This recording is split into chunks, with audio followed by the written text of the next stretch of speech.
Good afternoon, everyone. And for those of you on the West Coast, good morning and welcome to Revising the FAR. I'm PCI's John Plinky, joined today by our expert instructors, Tim Sullivan and Professor Ralph Nash. Before we get started, I have a lot of housekeeping announcements for today. During the program today, there will be polls. Answer the polls. If you need CPE or CLP credit after the program, you will need to reply to these polls. They're part of the accreditation process. Right next to our next announcement. Our next announcement is about the passwords. During the program today, I'm going to give out two passwords. You need those passwords if you need CPE or CLP credit.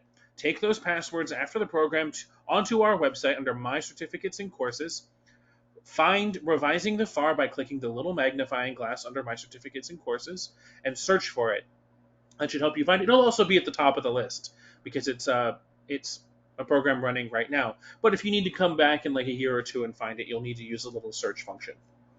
In addition to that, we invite your questions. Please put your questions in the questions panel. If you have a topical question about revising the FAR today, I will hand these off to Tim or Ralph, unless we get a ton of them, at which point we will try to answer them as a part of our next version of this class. I'm going to close the first poll. I asked how much government contracts experience do you have? 28% of our class said they have more than 20 years. 20% said they have 15 to 20 years. 11% said 10 to 15 years. 18% said 5 to 10 years. And 23% had 0 to 5 years. The next poll is coming up on your screen. It asks, where do you work? Do you work for a large contractor, a small contractor, the government, a law, accounting, or consulting firm, or do you work somewhere else? If you work somewhere else, let us know in the questions panel.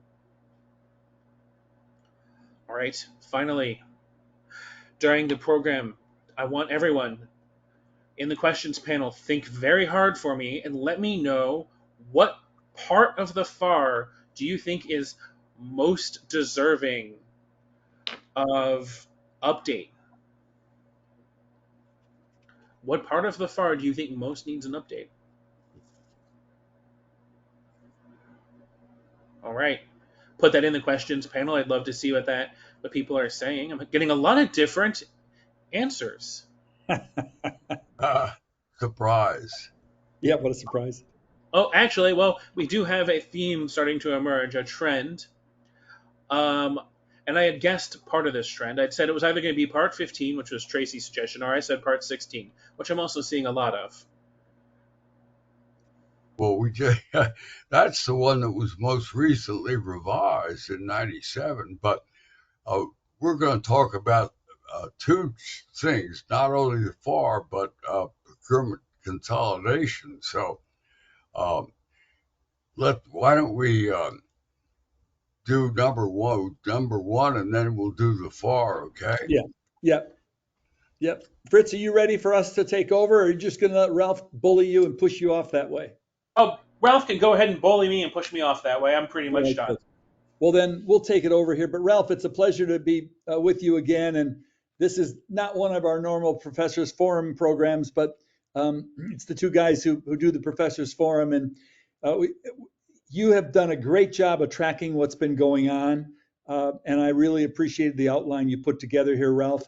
The audience understands, I think, that in some ways we have a crystal ball here because we don't know how things are going to actually work out, when they're going to work out. We've gotten hints, we've gotten some actual actions already issued, but why don't we move into the first part, which is procurement consolidation, and that comes about because of that March 20th executive order signed by President Trump, eliminating waste and saving taxpayer dollars by consolidating procurement. You want to address that, Ralph?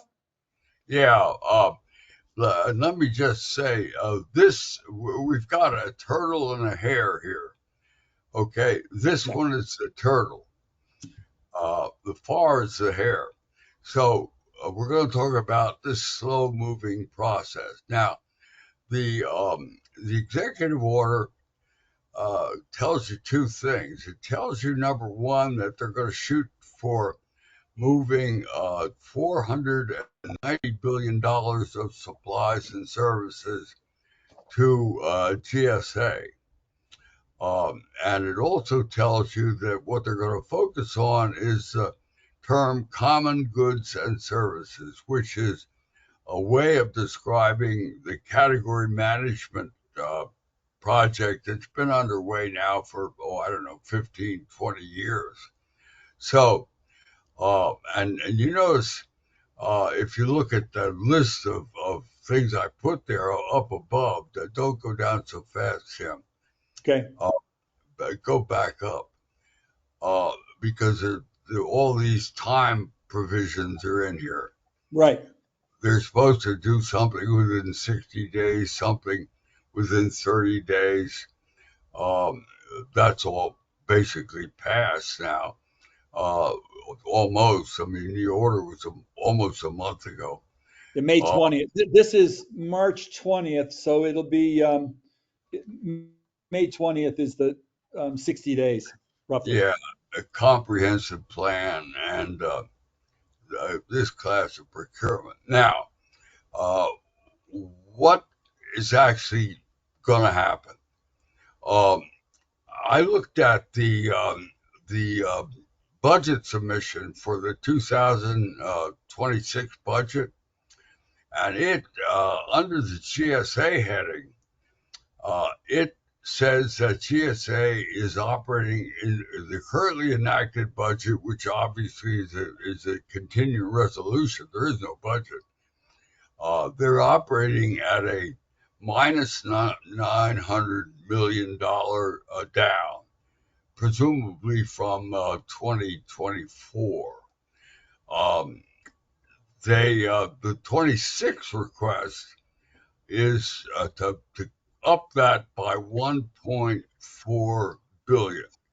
So if assuming nothing's going to happen this year, so that means that GSA is short of money to the end of this fiscal year through September.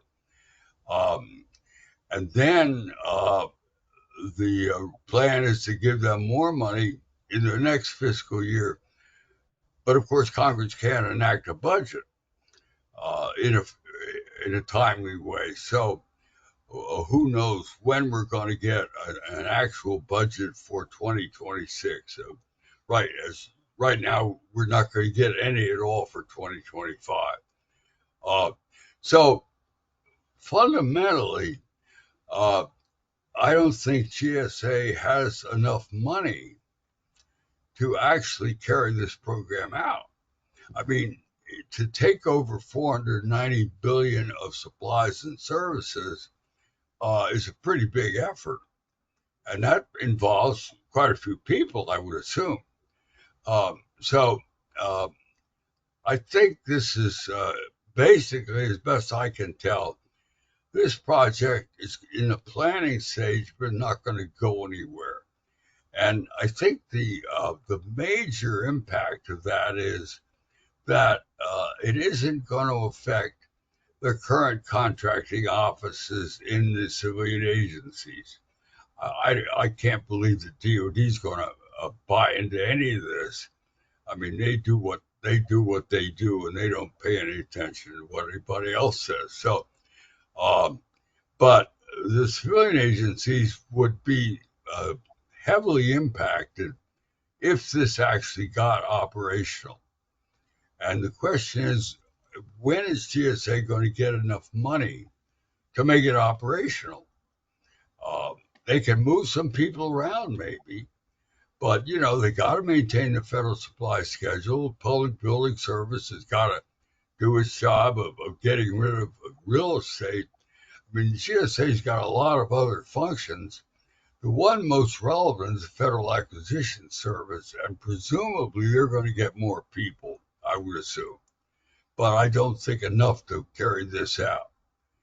So that's where we are in terms of when it's going to happen. Now, Tim, let's go down and look at the common goods and services um, and talk a little bit about some of them.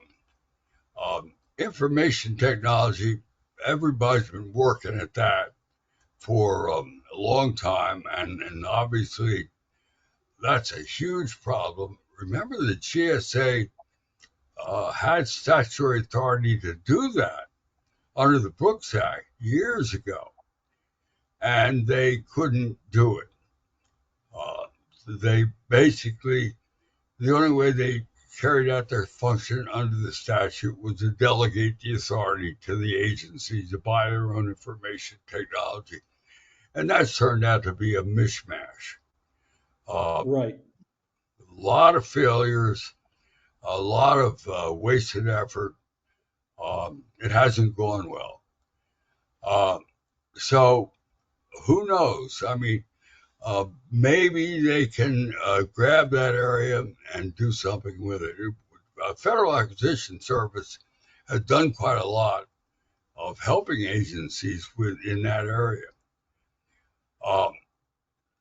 Professional services is, I think, the biggest concern people have, because professional services, uh, some of these others are the same, but professional services uniquely, it means something different to each agency. Each agency tailors their RFP and their market research and everything to their specific needs for professional services, and it's different for everybody. That means that means that it's important that the contracting people work closely with the users to come up with a decent RFP and sensible evaluation factors and do a good job buying them.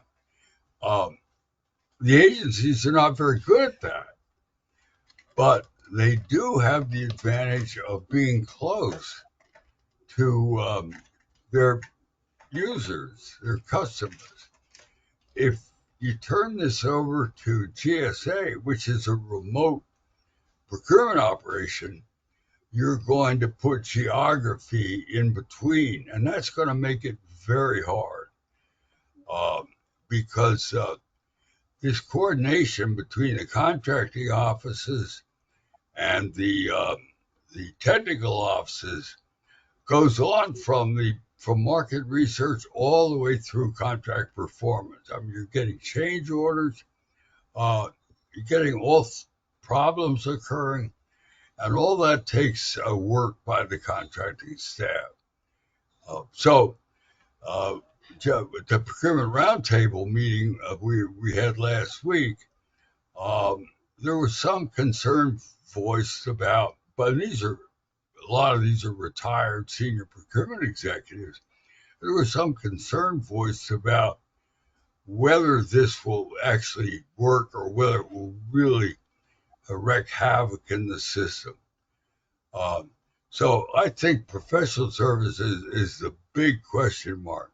Now skip over number 3. Construction is listed there as number 4. Does anybody, I mean, who does all the construction right now from the government? 2 big agencies, right? The Corps of Engineers and Naval Facilities Engineering Command. Does anybody believe they're going to turn over their contracting to GSA? It kind of defeats their purpose for existence. Well, I mean, the Corps has 45 district offices, and each one district engineer has his own contracting officer. Yeah. I just can't believe they're going to do that.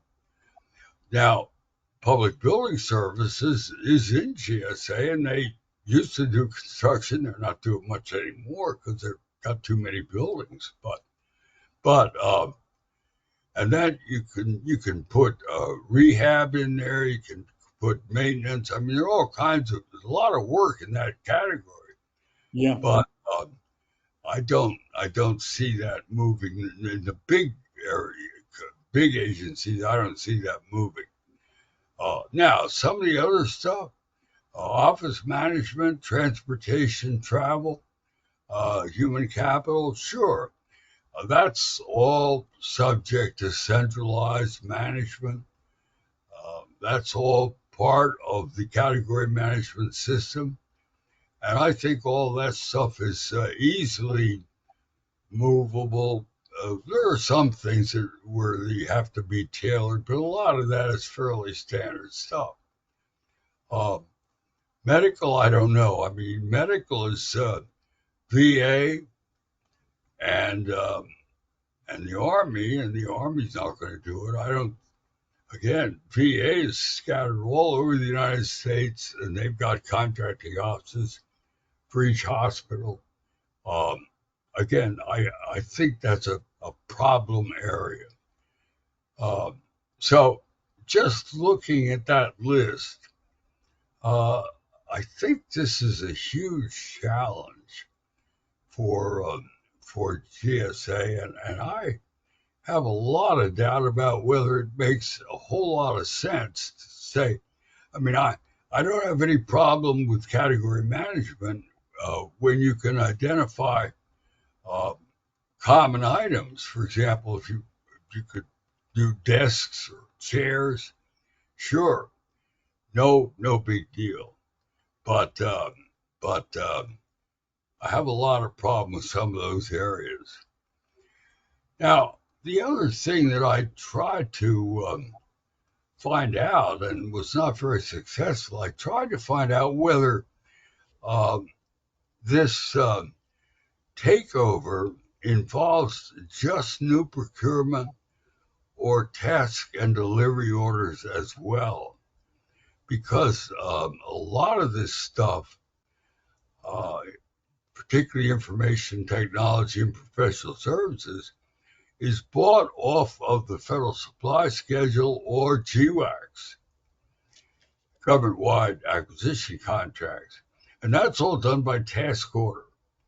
Right. Um, uh, that Tim, we're talking about thousands of task orders. Right. Uh, and we see a lot of that in the protests area, where I don't know what percentage, but a pretty high percentage of your protests are actually task orders, True. not new procurement.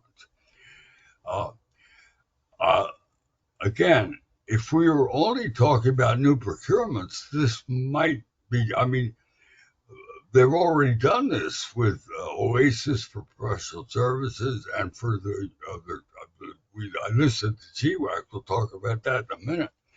But there are 9 GWACs on information technology. So if all we're talking about is creating the vehicles uh, and the federal supply schedule, fine. GSA can do that, has already done it.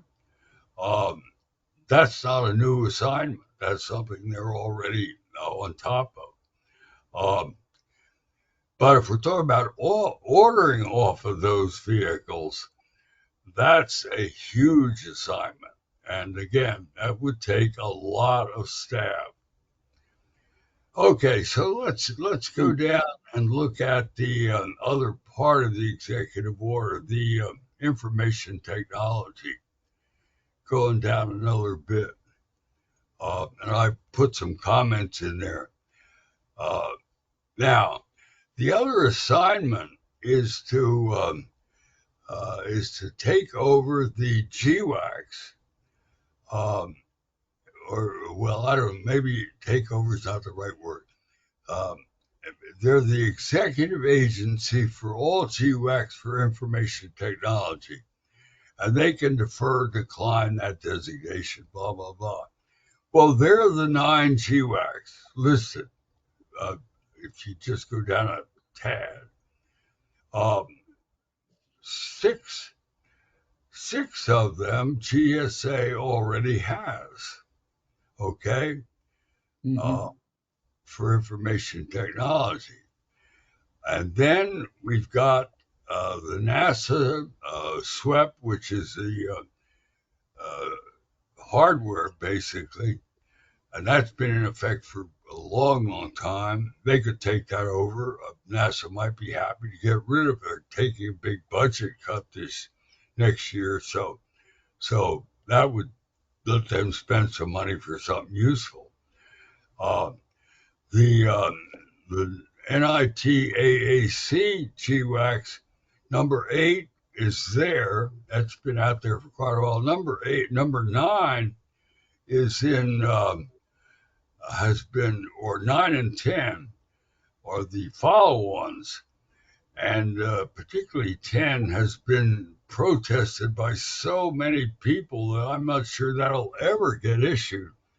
But I suspect that they might be very happy to turn that over to GSA just to get rid of the pain, because uh, when you get 150 protests on Yeah. your procurement, that you're not a happy contracting officer. No.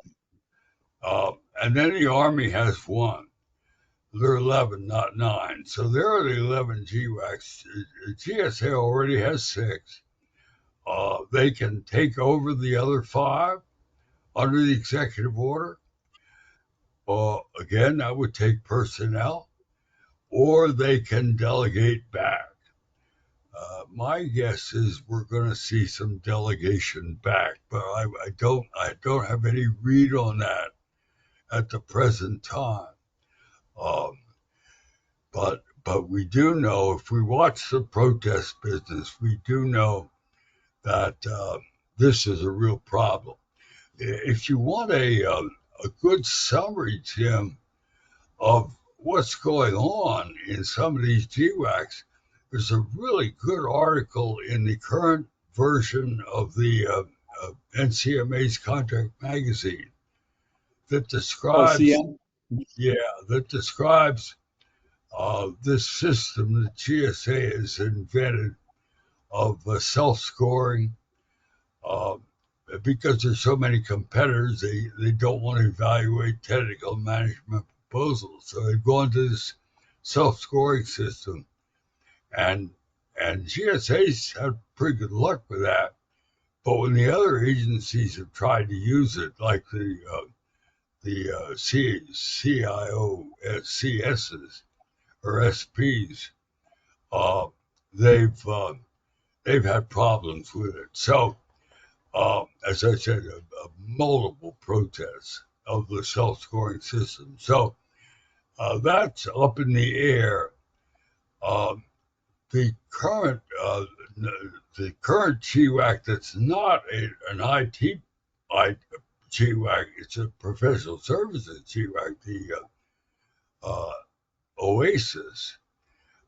They've got a new procurement out for the follow-on of Oasis, and it's not on this list because it's not Mhm. IT. But GSA has made some changes in the way they're doing that. The most important one, I think, is they've uh, announced in the RFP what the minimum score needs to be to get in the ball game. So they basically told people, if you don't have enough points to get this score, don't try to compete because you don't have a chance. So uh, that that is a big improvement, I think, and it may mean that the follow-on Oasis is going to work better. And of course, that would apply to most of these IT GWACs as well. If they begin to change the system to make the self-scoring system work better, uh, that would help. Now, none of that's part of this executive order. That's just internal stuff that GSA has been doing for, I don't know, 10, 15 years. The original Oasis, we did a session on that when we were doing subscriber conferences for the Nash and Sabitic report. And that's got to be 10 years ago, or at least. We had the people who invented that come in and we talked to them about it. So uh, that's something GSA is on top of. They've got the people to do it, most of it, although I don't know if they took these over. But I don't see that as a significant problem area. I think they can handle this fairly quickly um, if they do it rationally. But notice that they also are supposed to have all these different vehicles rationalized. And I guess that means that somebody must think there's some overlap here. And so I think rationalization might mean merging or cutting out. I'm not sure. It'd be interesting to see what comes out of this part of it. Yeah, I actually was going to ask you what you thought the definition of rationalized was. I went to the dictionary last night, saw an American definition and a British definition. I don't know that either one of them fit this, um, No, but I was wondering about that. It's they don't define it in the executive order. So, and it is, Ralph. Before we do our first password, I want the audience to realize that the administrator in charge of this particular executive order implementation is the administrator of GSA. When we that's get to the correct. when we get to the FAR rewrite, that'll be the administrator of the OFPP. But the Correct. administrator here is GSA. And Yeah. I mean, in the old days, and I don't want to sound like I'm crying here, but this would have been something that Congress got started. And for example, you know, Ralph, DOD, the Senate loves the DOD. And if DOD didn't like something, they'd go to the Senate and they'd get it changed and it would be worked out that way. This is the executive branch initiating this effort. And so I'm not sure what DOD does here in terms of protecting its position. It'll be very interesting to see what happens. I mean, going to Congress doesn't work here. This is all within the executive branch. Uh, DOD is the gorilla. Right. I mean, they're going to do what they do. And I don't believe any of this is going to affect. You notice I put the DOD common goods and services or the category management areas there up above just for fun. But that's already assigned to DOD and it's not common goods and services. So they're just going to keep doing what they're doing, I think. Notice that number 5, clothing, textiles, that is more like a common goods and services than professional services is. But Yep. something DLA does. They've done it forever. Yep. I just, I can't believe that DOD is going to pay any attention to this whatsoever. Maybe I'm wrong. We have a unique Secretary of Defense, and so maybe they'll try and buy into this in some way. But I wouldn't. I mean, they've got huge numbers of contracting staff, and GSA doesn't. See, my take on this whole thing, Tim, is that this is really not going to affect agencies in any significant way for at least a year. And if we have a 2026 continuing resolution, it would be at least 2 years. So That is really interesting. Yeah. we're just not going to see a whole lot of action here. I don't believe. Uh, but if That's we do, fascinating. a lot of people complaining about it, but I'm not expecting to see a lot. Where the FAR is very different. Now, did we have any questions about the procurement consolidation before we go to the FAR rewrite? And we need a Yes, we do. password. We have We need a 6 of password. them. We have 6 of them, but first I'll do this first of 2 passwords, not 3, 2. The first password today is the word coriander. Write the word coriander down. You'll need it after the program. Coriander. Coriander. All right. Coriander, he's a shortstop for the Tigers, right? Coriander. All right. Next up, we have our first question. Do you think the FAR references are significantly changed, and will many textbooks, guides, and articles become completely obsolete? This is a speculative question, Ralph. Right. Well, that relates to the second topic, right? Right. Yeah. The FAR rewrite. And Uh, Tim and I were saying before we went on the air that we expect everybody to keep their current version of the FAR as a handy backup document when they need some help. But we'll talk some more about that. Um, uh, the FAR project is on full speed ahead. And so there's going to be a lot of activity on the rewrite in the next couple of months, at least. And it's going to keep going. Yep. But And go ahead. Yeah, let's go through the other questions if you got there, Fritz, and then we'll yep, come back to this. We'll cover that in the second part. right, sure. Do you think that NASA will push back against the GSA because they want to keep their fee for service from soup? I think so. Yes. Again, uh, as I said before, professional services is a unique category. Everybody does their own thing, and I believe NASA probably is strong enough to hang on to theirs. In the short term, I think they will because GSA didn't have the manpower to take it over. But even in the long term, my guess is that NASA would hang in there. Yeah. So this question is more about the FAR rewrite, but I want to get you guys thinking about it. So as you go into that part, do you think the FAR streamline effort will inherently drive ambiguity into the regulations, since a lot of the current FAR is kind of explanatory in order to avoid that uncertainty? Yeah, we'll talk about that Yeah. extensively. Right. All right. Come into the next one. Related to commercial items, can't the DoD and other entities simply purchase off existing GSA contracts instead of deciding they want their own contracts? This would be a pretty big mindset change in DoD comparatively, but you kind of talked about that just a few minutes ago.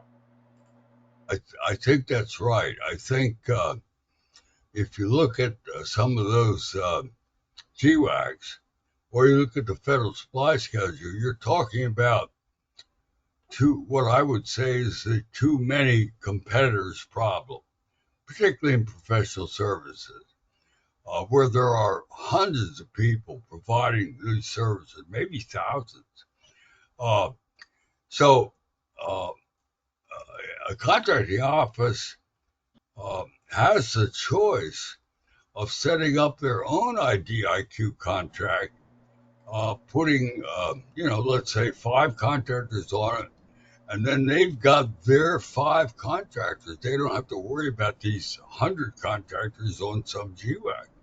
So I think, it's kind of an enticing choice for some contracting officers, and particularly in the military services. Um, Now, if this project ever works, if GSA ever has the personnel to try and take all this stuff over, uh, there may be some effort. I mean, there's already guidance out there saying that you shouldn't set up your own contract when you have a GWAX. Right. That hasn't penetrated into DoD in any great way, but they might try to strengthen that.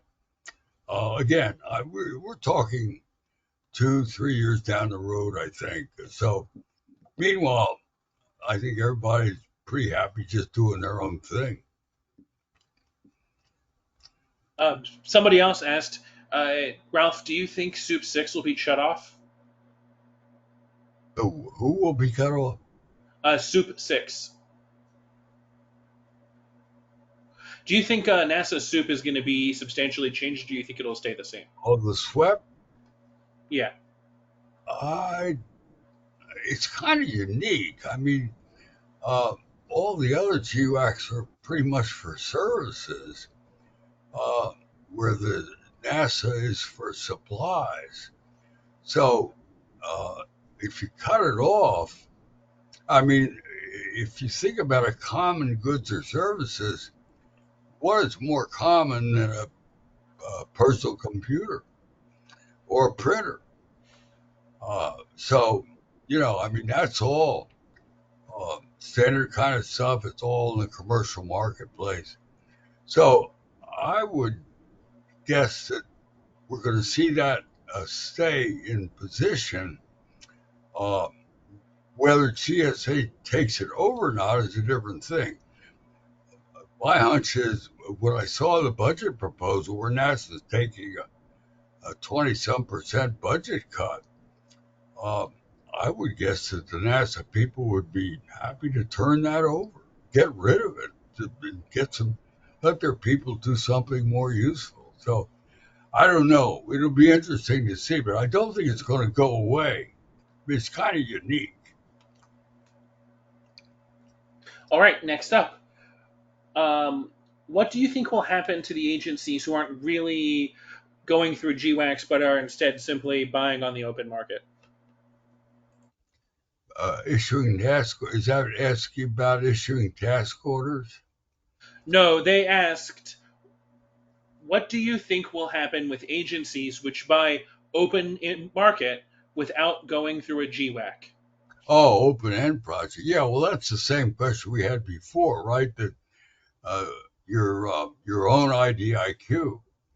Um, Again, the current guidance says you should not do that. You should buy off the GWACs, but obviously people are not paying attention to that. They're doing what they feel like they does the best job for them.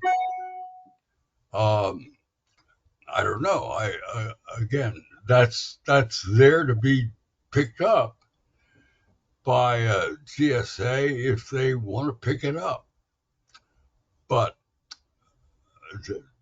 again, that's down the road, and I think that's a harder problem, or at least a more difficult issue than trying to do all the buying off of these, issuing all of those task and delivery orders. That is a really big problem.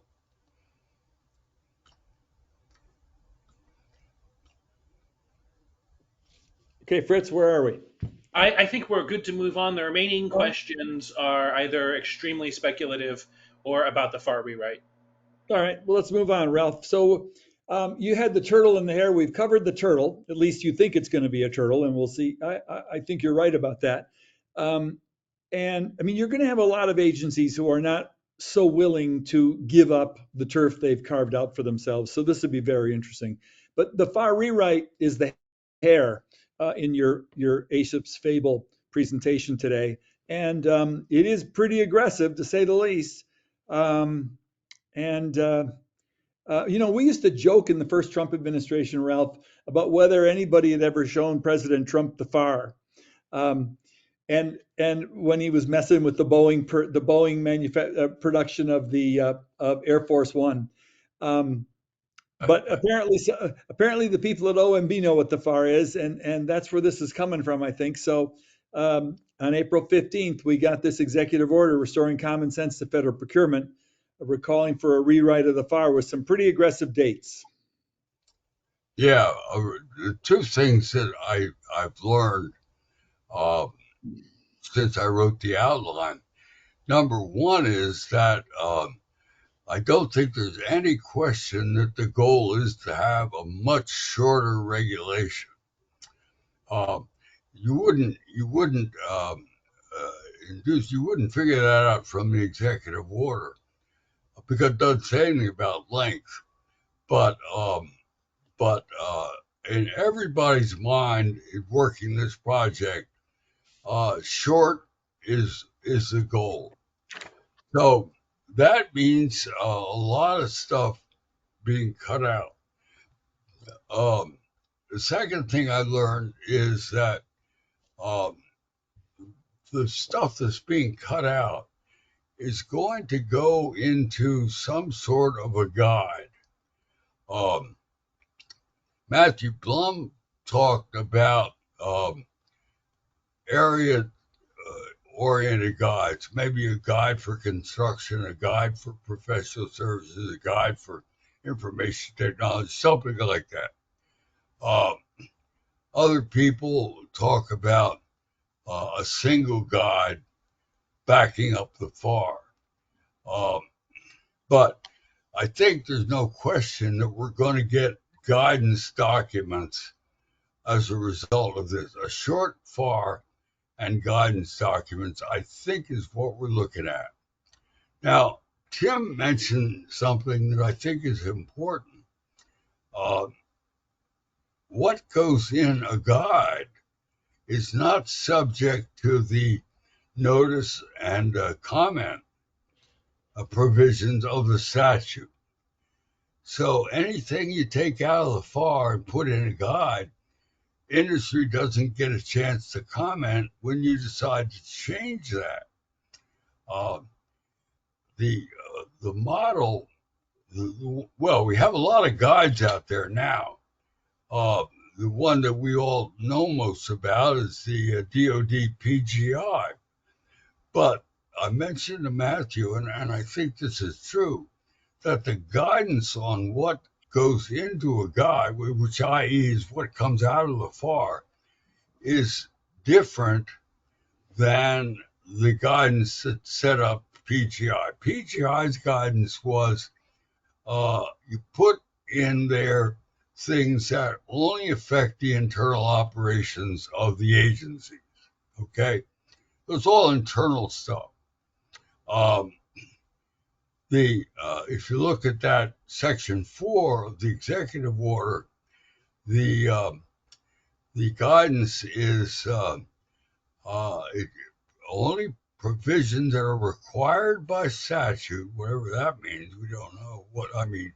We know how you can pin them down. We don't know what you're going to do with them, or that are otherwise necessary to support simplicity, usability, and strengthen the efficacy of the procurement system. That's a lot of words with very little meaning, right? I mean, you can make that, or protect economic net.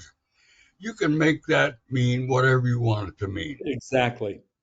But again, if the goal is shortness, and what I've been hearing is that they're not going to pay much attention to those bottom words, that they're going to focus mainly on what's required to implement the statute. So when Ralph and I were talking before our program today, for example, I said to him, well, you know, the changes clause isn't required by statute.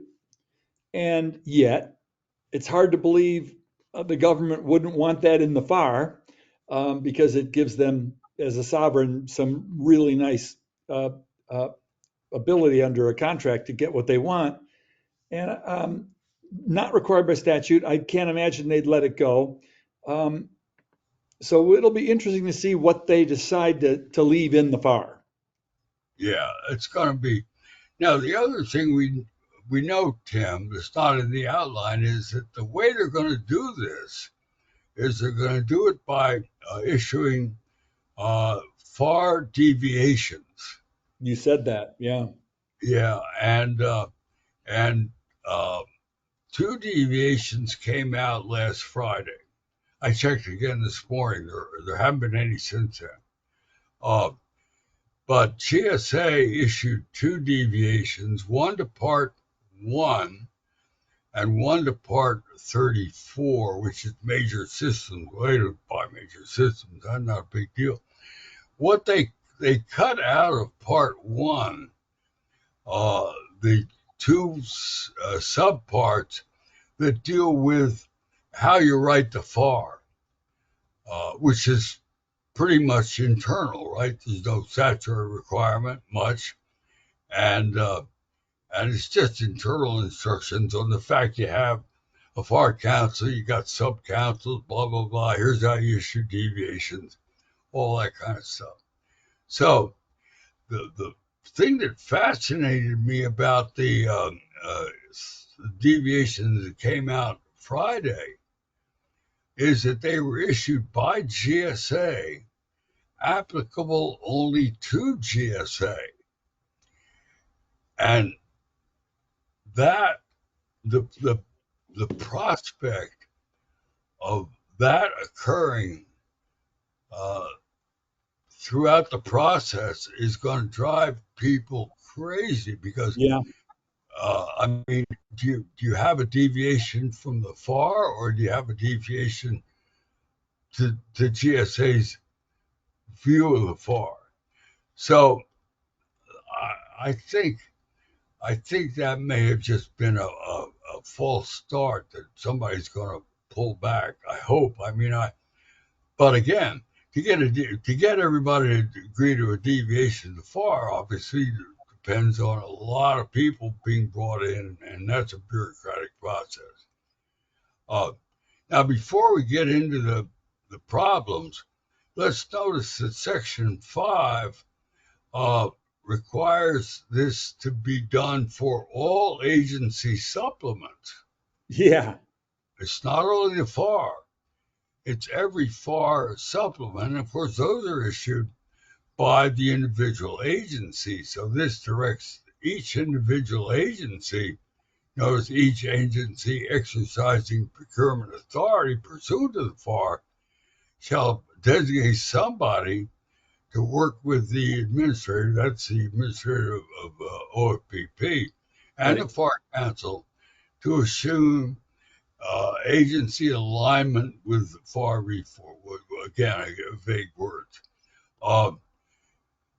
I heard one person say that the hope is that that means there won't be any agency supplements, but I don't think that's gonna happen. But again, I think we're going to see a significant amount of cutting back, although in many cases the agency supplements are internal procedures, which would stay in effect, I would assume. So, but again, they might come out as guidance, not not part of the regulatory process, which would mean that they don't go through notice and public comment and all that, Federal Register and all that. So we'll see what happens there. Notice that we're supposed to get a memorandum. I haven't seen any memorandum from OMB that provides guidance on the implementation of that part of the order. If you go down a little bit, the sixth thing in the executive order is a sunset provision, a regulatory sunset. When I said I thought this was stupid, I got considerable feedback from people who said, no, this is a good idea. And in theory, looking at every provision that's not required by statute, if anything's put in like that, that in theory that makes sense. But think about it this way, Tim. Think about Part 49 of the FAR, the termination part. Right. That, as best I can tell, it's 49 pages long. It's one of the longest parts of the FAR, and it was written 50 years ago, 60 years ago, long time ago by the ASPR committee, and it's not required by statute. The ASPR committee got ahead of Congress on that one, right? They managed to write a really good reg before Congress found out that that was an issue, and so Congress has never stepped in. But that is a really good reg. It's very helpful. Who knows where it goes? I'd be fascinated to see what they're going to do with that.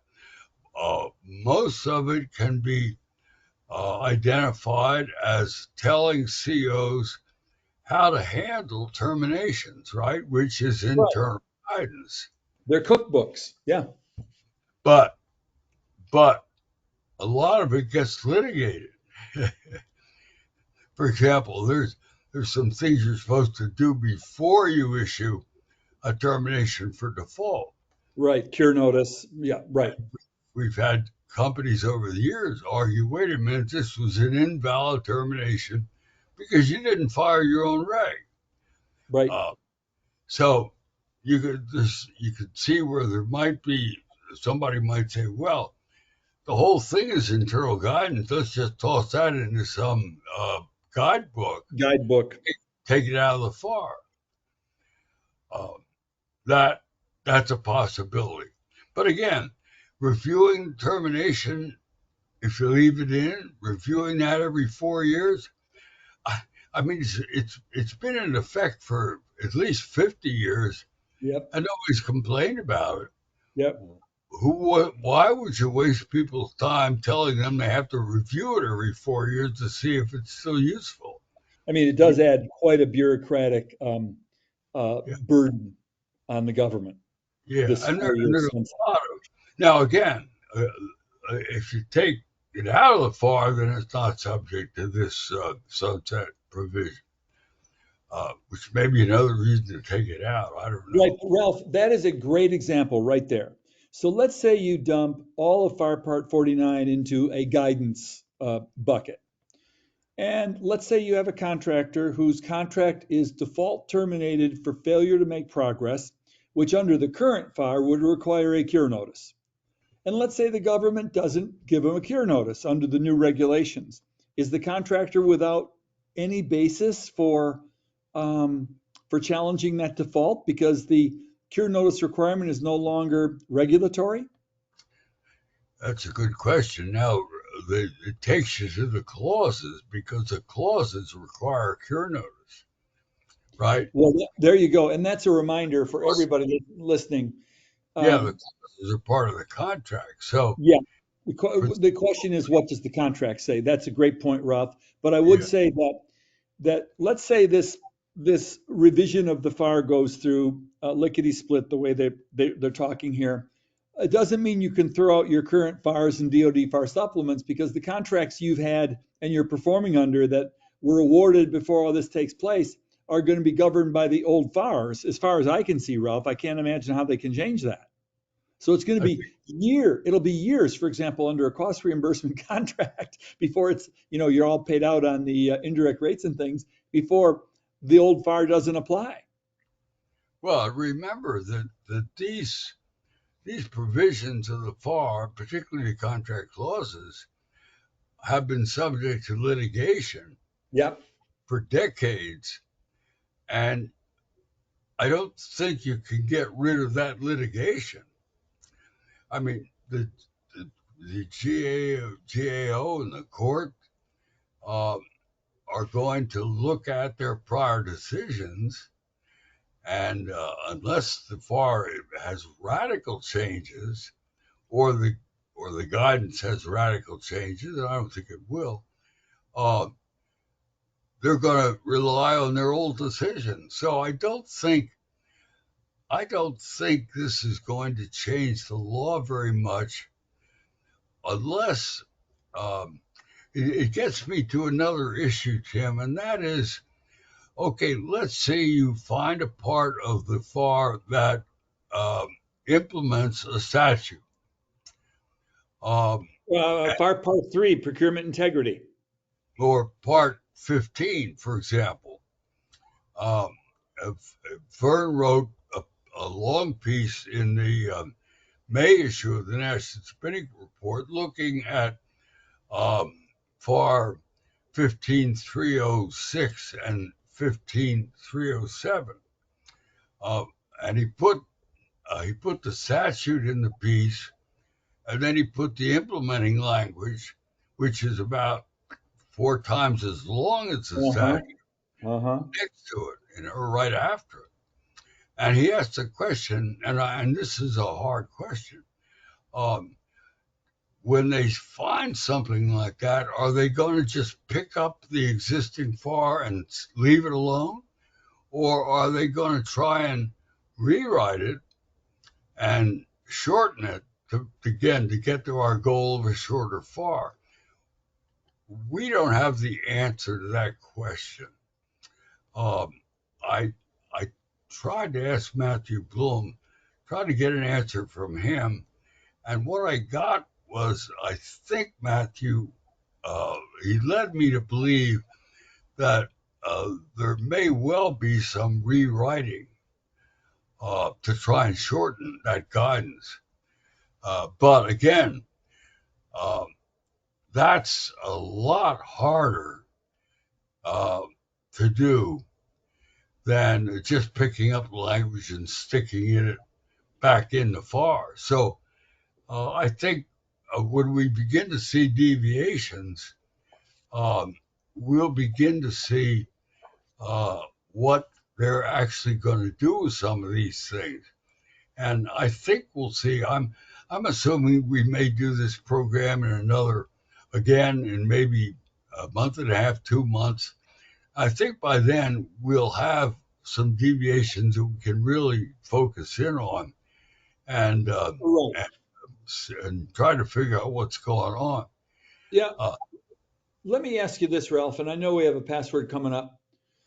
In general, if they shorten the FAR and only have in there what's covered by the statute, so what's required by statute theoretically, and then put everything else into the guidance bucket, does this basically greatly increase a contracting officer's discretion?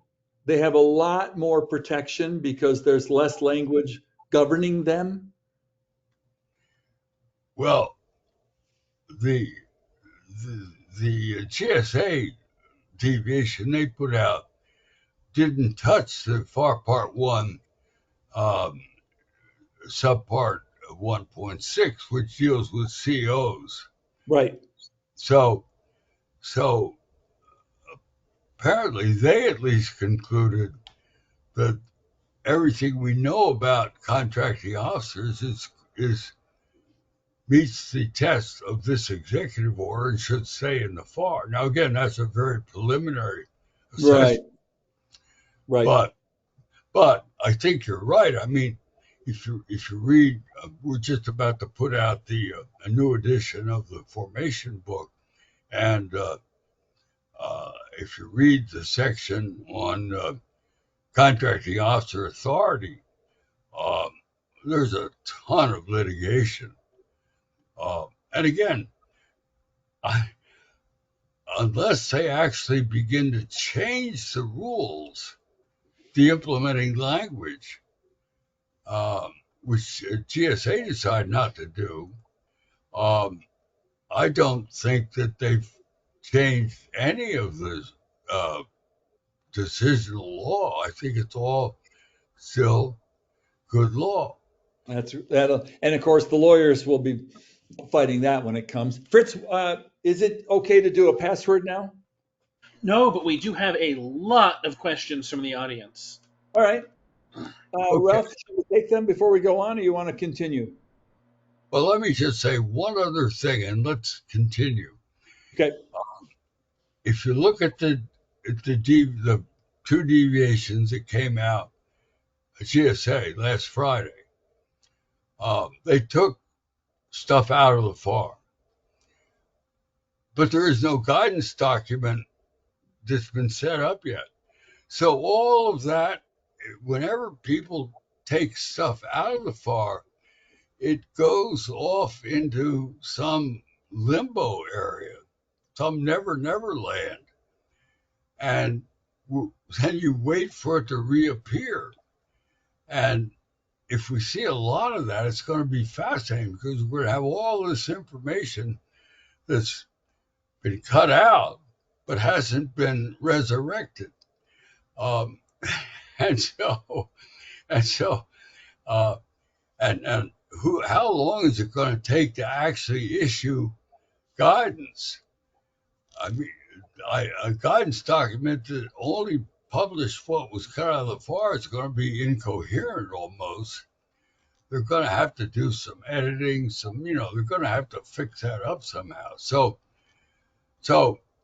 there's a lot of work to be done here, and in the meantime, we're sort of floating around. Yeah. Now, let's go and take some questions, okay? Okay, Fritz, go ahead. All right, so we have about 20 questions so far. I'm going to kind of skip ones that I know that you won't have answers to, or are really speculative. Uh, but here's one that is a little speculative. Do you think at the end of this shakeup there will end up being a need to reduce the number of contracting officers, or do you think they'll need to expand the body of contracting officers at GSA? Well, I don't think it's going to change the role of the contracting officer. Uh, that is so imbued in the current practice, and there is some statutory backup of that. Now, again, whether it moves the contracting officer, that's what we talked about before. Um, I think, I mean, in my view, this is not going to change the contracting offices in the agencies scattered all through the government in any significant way for the next year or two.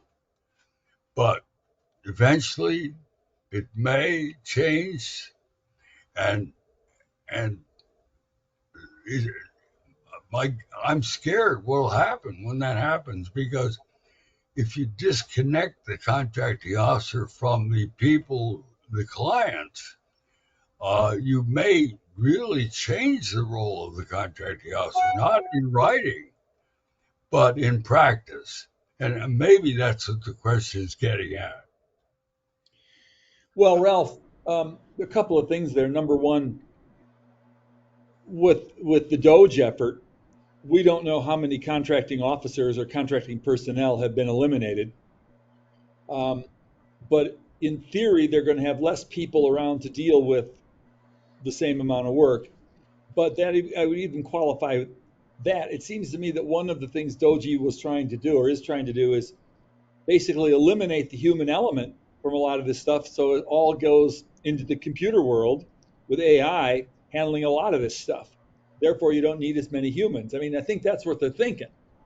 So we know, those of us who work in this business, that every hour of every day you're making judgmental decisions, and whether AI can do that as well is going to be a big question. So I think they're actually trying to reduce the number of people who do procurement work. That's what I think they're doing, but we'll see. Well, we already have computerized contract management systems, which takes some of the work away from the CO. Um, and, you know, it's kind of too bad. I mean, I just was writing up a case last year where a CO signed a EULA, a license, commercial licensing agreement, and when it got litigated, he admitted that he had never read it. He just signed it.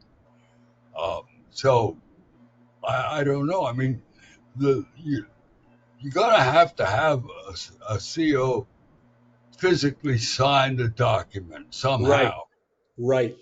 to obligate the government. Um, Whether that document is written by artificial intelligence, uh, maybe so. I don't know. But again, it would certainly be wise for contracting officers to read the document before they sign it, right? Yep.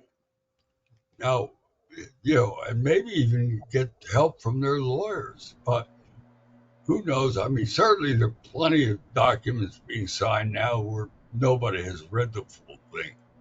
I mean, if try, I mean, after all, a normal contract may have 80 clauses in it. Yep. That's right. Okay, Fritz. All right, next up, we have kind of a cloud of questions that are kind of related to each other about how binding are the guides going to be that are associated with these changes. I don't think What, they're going to be binding at all, but the that case law may help you. well, I suppose you could put shall in your guide and make it Yeah. internally binding. Um, for example, if you took part 49 and put it in a guide, which they may do, there are quite a few shalls in part 49. Um, so, for example, your cure notice is a shall. Yep. Uh, so, uh, I, I, I don't. I mean, I think some of this is going to be binding to some extent. Yeah. It'll be Which very interesting to see what the government's position would be on that, though, when there's a challenge. yeah, bringing that kind of the rest of the way around. The follow up question is when the guides are since the guides are excluded from notice and comment and they're being revised a lot here. To what extent do you see GAO or COFC uh, kind of allowing you to rely on the previous guide during a dispute insofar that it's binding at all? Yeah, that's a good question. That's the question.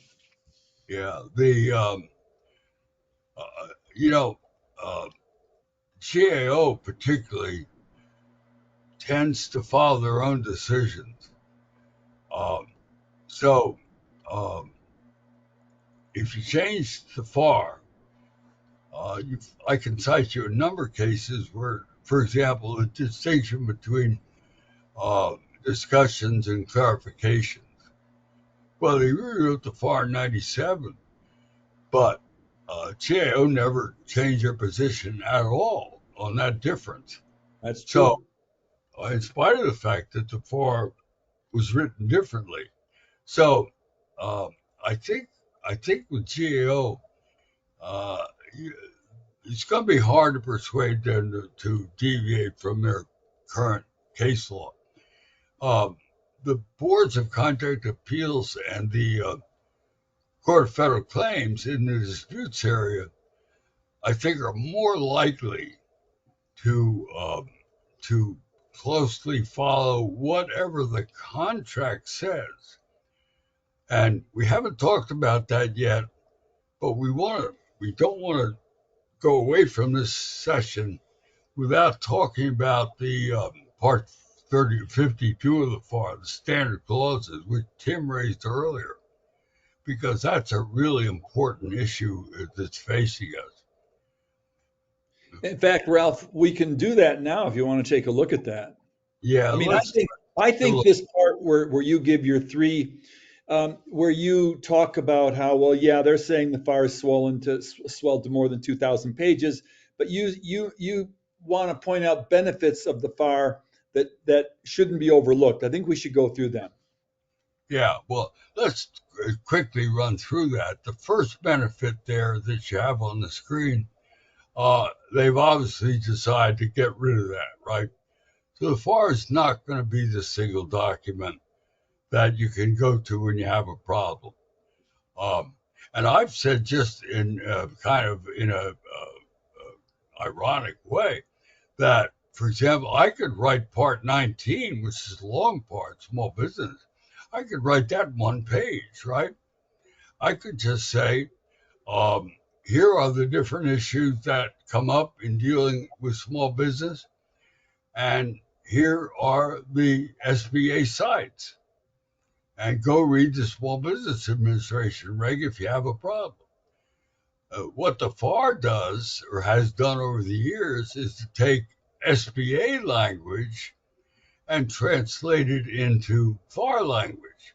Right. But if you want to shorten it, fine, let them go read SBA language, see if they can figure that out. So, so, so number one, that's gone. We're not going to have a single document that helps you on everything. Number two, we talked about part 49 already down at the bottom. You could flip down a little bit on the slide. Um, uh, a lot of part of my second category, these are parts that have developed over the years. I cite part 49, part 16, most of it, the cost principles, the payment provisions. Um, a lot of that stuff is in the middle, and I have no idea what they're going to do with that. Remember, if the goal is short, uh, a lot of that stuff may well move to guidance.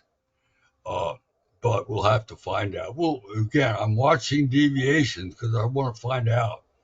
But these are such tough areas that we're not going to see a deviation on these parts for a long time. Maybe it will long be several months at the minimum. Now, let's go to the third issue, which is the one we were focused on. And I keep telling people this: the FAR is 30% of the FAR is in the Part 52, the standard clauses.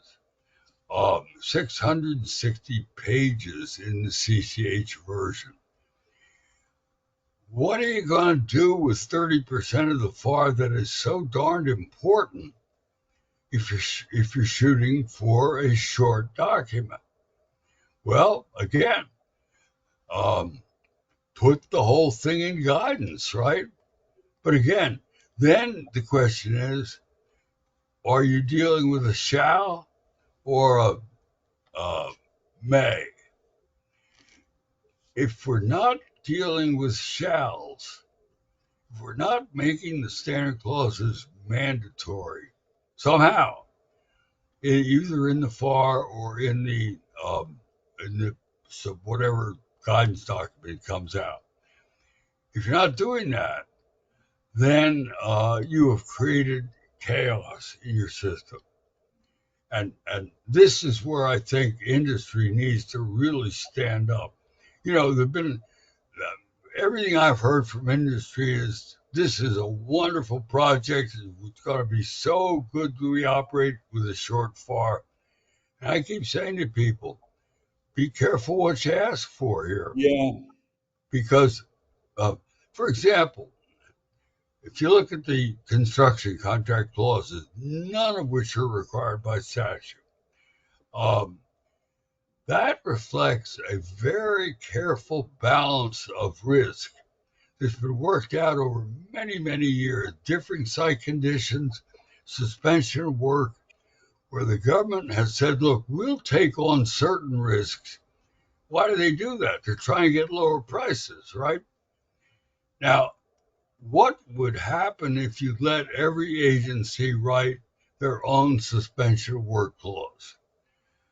I have, Tim, that scares me to death. I had a consulting contract when I was a young professor many, many, many years ago with New York State. They asked me to write a standard set of general terms and conditions for construction contracts. And I said to them, well, I'm going to model this after the government stuff in those days, ASPR and federal procurement regulation. And they said, well, okay, go ahead and do it. So I wrote a suspension clause like the federal suspension clause, which said that if we cause you a delay, we'll pay you for it. Right. And I submitted that, and I had a couple of big construction agencies, 46 construction agencies in New York at that time. A couple of big ones, their lawyers, when we had a meeting, they said, we would never buy that clause. I said, wait a minute, you're writing a no pay for delay clause, right? And they said, yeah. And I said, well, are you actually trying to enforce that clause? And they said, well, not all the time. I mean, but it gives us good bargaining power. Leverage. But it also creates a lot of litigation. Yeah. We have a current example, not current, but within the last 10 years, we have an example of the federal government doing that very thing. The architect of the Capitol issued a major contract to do some work up on the Hill, and darn if he didn't write a no pay for delay clause in it. So we had that litigated. But again, you're playing around with the risk allocation that's been worked out over decades and has really been a good thing. Uh, I just, I just would be very scared if they let people write, or let's say they let people handwrite your termination for convenience clause. You just make up a new clause. That makes no sense to me at all. So, Yeah, yeah. H.L. Mencken said that consistency is the hobgoblin of little minds, but I got to tell you, I think consistency is a very important factor here, and the FAR gives it to us. And the risk here is inconsistency. So the boards and the courts are dealing with different clauses from different agencies. But Ralph, before we've only got about 15 minutes left. Let me ask you a question. Many years ago, 25, 30 years ago, FAA was able to get its own acquisition regulation. They call it the AMS, Acquisition Management System. And it's always seemed to me, I haven't done much with the FAA, maybe one or two contracts in that 30-year period. So I'm certainly not that experienced in them, but it seems to have worked for them. And it seems to be a much simplified version of what was in the FAR. Is that an approach that people should be looking at, or am I misunderstanding what the FAA did? no, I think that's right. I think that they adopted, as it said, so did the Postal Service. I mean, Right. the federal agencies have basically adopted this risk allocation system because it works. I had an interesting experience, Tim. Uh, I saw that there's going to be a conference at GW. Again, I was a young law professor on tunneling. Uh, so I thought, well, that's kind of interesting. I think I'll go over and see what they're talking about tunneling. And darn if I didn't begin to hear people complaining about the terms and conditions that they were being forced to sign to do tunneling. This was mainly by utilities, whoever is buying tunnels, right? So I finally raised my hand and I said, I don't quite understand. What do you want? And they said, what we want is the federal clauses. That's the kind of risk allocation that we think is appropriate for construction work. So, I mean, this is tried and true. It's been there forever, and I can't believe that these people are going to change. I mean, uh, the people working this project are pretty competent people by and large. They've been given a job that is a kind of a goofy job, but nonetheless, uh, you got a lot of good people working on this. So I don't think they're going to change this. I think the big issue is it going to stay in the FAR, those 660 pages? Uh, I don't think it's going to in entirety. I think they're going to edit it at the very least and cut out some of the stuff. Uh, but even if they move the whole thing to guidance, I think it will retain shalls. It will be mandatory. I believe. I think. But again, Yeah, we'll see.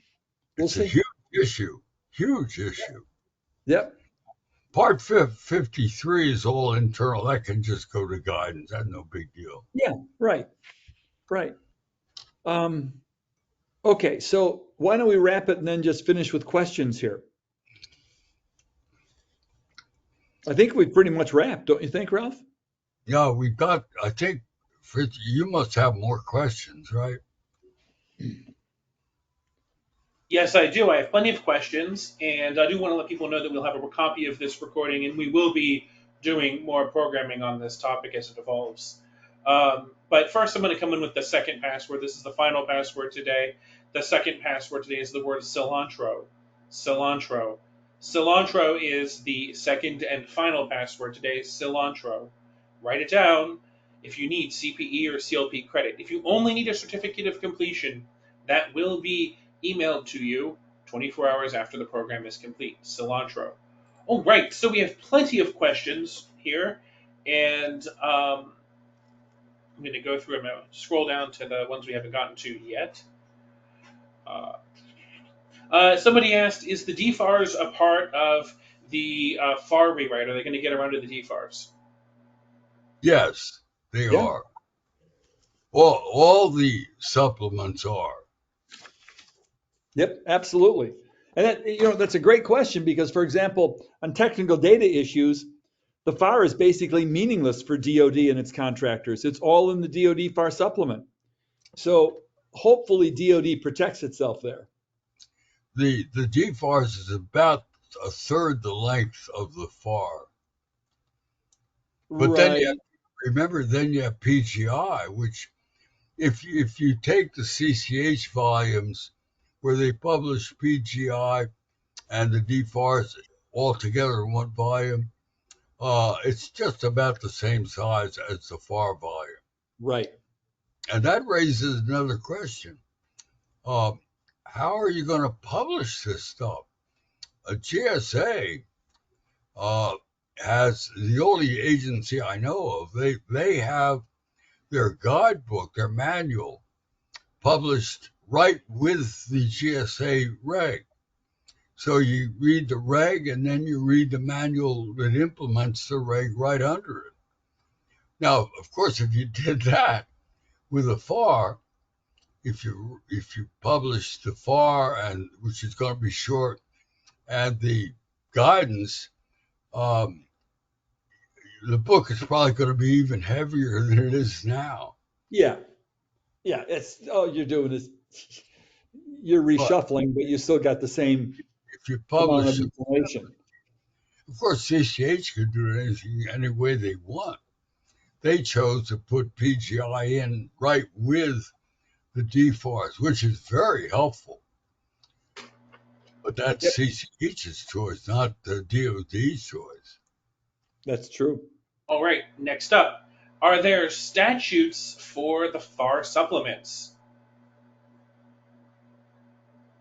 Yes, there are some. There are quite a few statutes that only apply to DOD, and you. I'll tell you how you figure that out. If you read 10 U.S. Code, 10 U.S. Code covers DOD, NASA, and the Coast Guard. Okay, and 41 U.S. Code covers everybody else except Postal Service and FAA and a few others. But so if you read 10 USC, it reads two different ways. It'll either say the agency head shall, in which case that means all three people, DOD, NASA, and the Coast Guard. But there are quite a few provisions in the 10 USC that say the Secretary of Defense shall. And those provisions only apply to DOD. Now, some of those, if you read the FAR, um, when there are parallel provisions, they tend to put both provisions in the FAR. But if they're just a single provision dealing with DOD, it goes into the DFARS. So the answer is basically, well, it can go either place, but most of them go into the DFARS. All right. Next question. Are either of you aware of any court decisions that cite the DFARS PGI? Oh, that's a good question. Yeah, I'm not. I'm not either right offhand.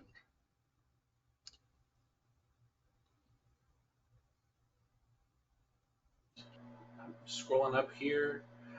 Um, How much do you anticipate the small business requirements and goals changing?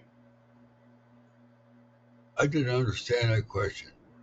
Do you anticipate the small business requirements goals changing as part of the FAR rewrite? Oh, I don't think they're going to accept my stupid provision of one page. Uh, all of Part 19 of the FAR is based on statute, but those statutes all call for SBA implementation. And then when the SBA implements it, the FAR takes it and translates it into their language. Uh, but again, it's all flowed down from the statute. So um, you could you could you could just put it all in the FAR and leave it alone. That'd be the easy answer. Um, or you could begin to try and shorten it, or you could just tell people to go read the SBA reg. But Ralph, I think, as I understood the question, I think someone might be worried that somehow the the role that small businesses play in government procurement is going to be reduced. And the statutory language has always been that they Congress, it's like motherhood and apple pie on Capitol Hill. They want small business to get a fair proportion of government contracts, and that's a very vague term, but I don't think they're going to decrease it. Um, do you, Ralph? I don't see small. Now, you might argue that all this small business subcontracting is like a DEI program, and maybe that's the way someone would look at it. But at this point, I don't think it's going to be decreased. What's your take on that, Ralph? No, I agree.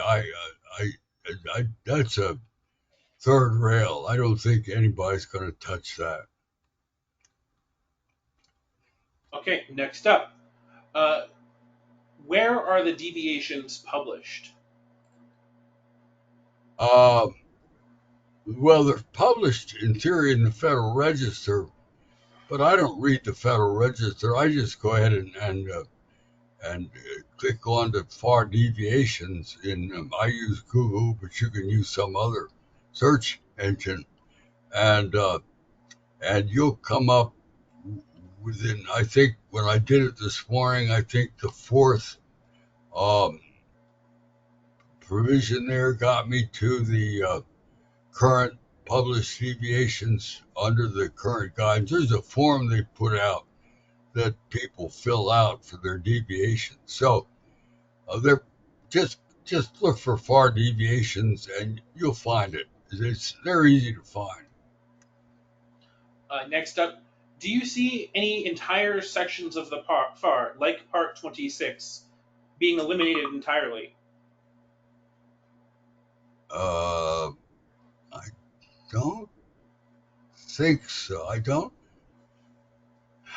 There there may be some effort to cut out little dinky things. For example, somebody mentioned the regulation on using your cell phone while driving.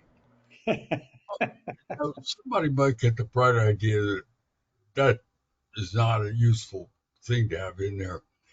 But I think rather than getting cut out completely, I mean, right now, as I pointed out, if you look at the GSA deviation, they've sent these things off into limbo. But eventually, I think they're going to come to rest in some sort of guides. They're not going to go away, I don't think. So I had to look it up. It's other socioeconomic programs, and that's what FAR Part 26 is. And as you know, the government, as Ralph has always taught his classes, and I've always taught mine, their ability to award government contracts gives them incredible leverage to achieve social and economic goals that the government has. So I don't know that they'd want to throw FAR Part 26 out because it takes that leverage away, if you will. And maybe they do it by calling it something else, but they're always going to use it to get to the society they want. Well, I mean, for example,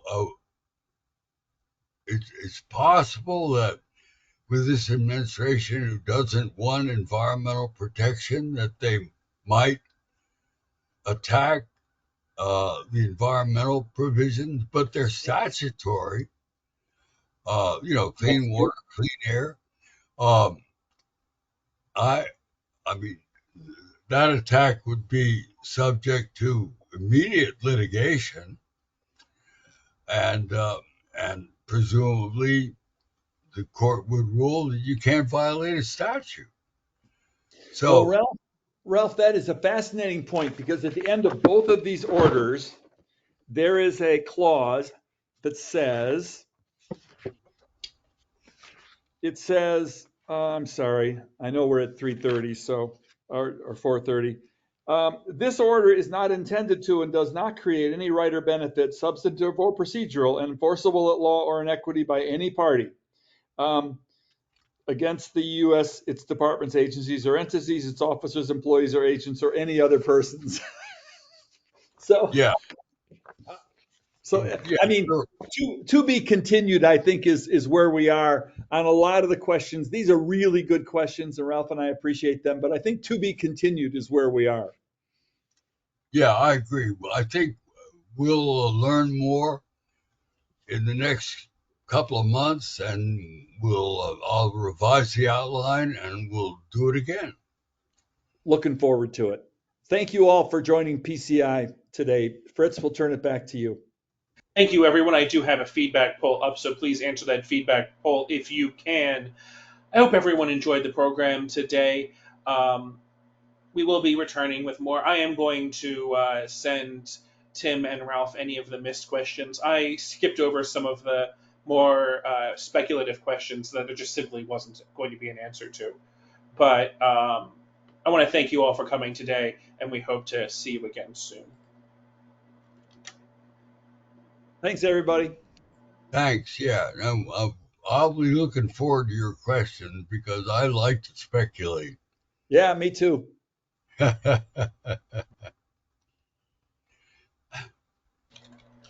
All right, everyone. Thank you, and we hope to see you again soon.